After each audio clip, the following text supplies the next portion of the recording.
carbon emissions, billions of tons every year, have stopped heat from re-escaping into the space. This has changed the fragile glacial ecology in many areas, far away from the developed world where the water reservoirs of the world exist. As modern agriculture largely depends on irrigation through water from these dying glaciers, especially for grains cultivation, this leads to the issue of food insecurity for millions of people. And this insecurity is nowhere more pertinent in South Asia, where almost 1/3 of the humanity lives. Obviously, this is not sustainable. Not only is the planet in peril in terms of the fact that the environmental degradation and the problems of climate change are threatening the life support systems of the planet, but more specifically closer to home in the South Asian region, that destabilization of the ecology is a much more immediate threat. South Asia, first of all, has an integrated ecology. We share the same mountains, we share some of the main rivers,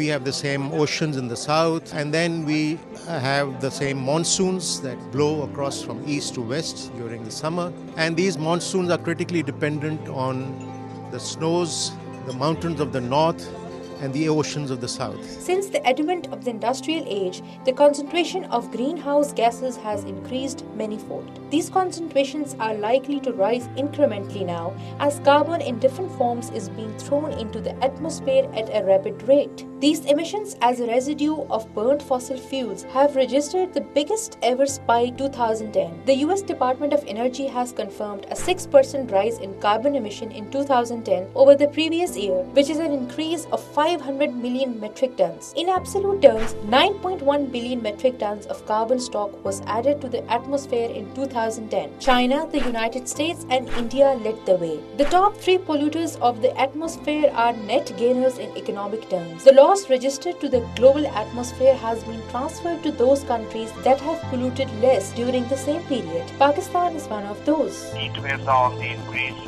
Extreme precipitation events are on the increase. In other words, heavy rainfall in short periods of time.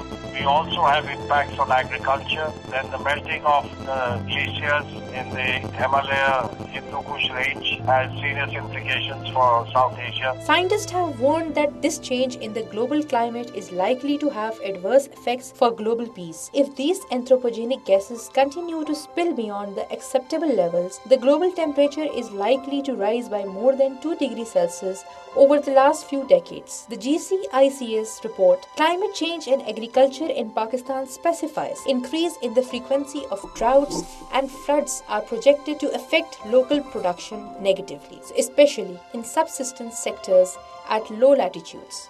The agriculture sector in Pakistan is largely located in these low latitudes where stored water of glacial melts irrigates grain-producing crops like wheat and rice. A temperature rise of about 2.5 degrees Celsius can reduce the farm level net income by 25%. This can translate into conflicts and pandemic spread of diseases at regional level. Due to food shortages and water scarcity, mass human migration can take place across regional and international boundaries, which might result conflict and civil wars. This mass migration can spread contagious diseases like AIDS, HIV, and altered humidity levels can increase the spread of diseases like malaria and dengue fever. Cooperation is the only way forward to handle the change. The Asian region will be one of the worst affected regions in the world. It is therefore extremely important for South Asian countries to work together, to cooperate among themselves, and of course to take actions within their borders in order to address the adverse impacts of climate change. Pakistan and India, despite their political differences, which are well known,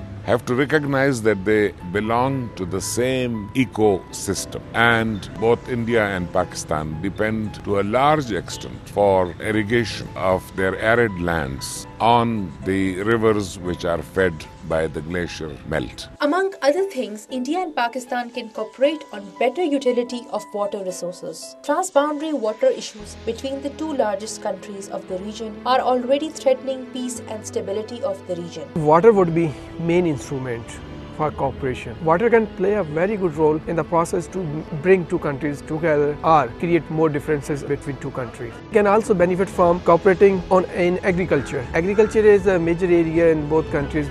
Livelihoods of millions of people in both countries are dependent on agriculture. Apart from the livelihoods, food security is also dependent on agriculture. Indian experts are also convinced that cooperation between the two countries on water-related issues will be mutually beneficial. However, they strongly support political reconciliation between the two countries, which needs to be institutionalized. Already, Track 2 diplomacy is going on between the two countries, where cooperation on water issues is leading the way. Where there was an availability of approximately 500 cubic meters of water per annum per person in both Pakistan and India in, say, 1950, now it's down to 1200 in Pakistan and 1800 in India. So the shortage of water is not only an India or Pakistan problem, it's a worldwide phenomenon. Now, after the Durban Agreement, every country has to play its part in protecting the environment, so the pace of climate change is manageable. Although the Rio Plus 20 conference dialogue in June this year may result in some institutional framework for a joint global action, it has to be implemented in the region. The themes this time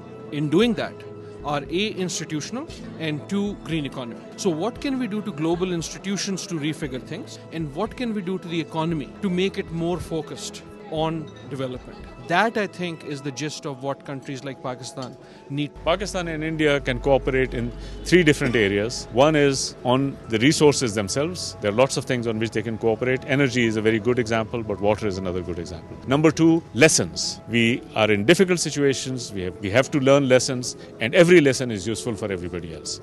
And number 3, we need to cooperate in the international arena to make sure that the international arena supports us in terms of our actions.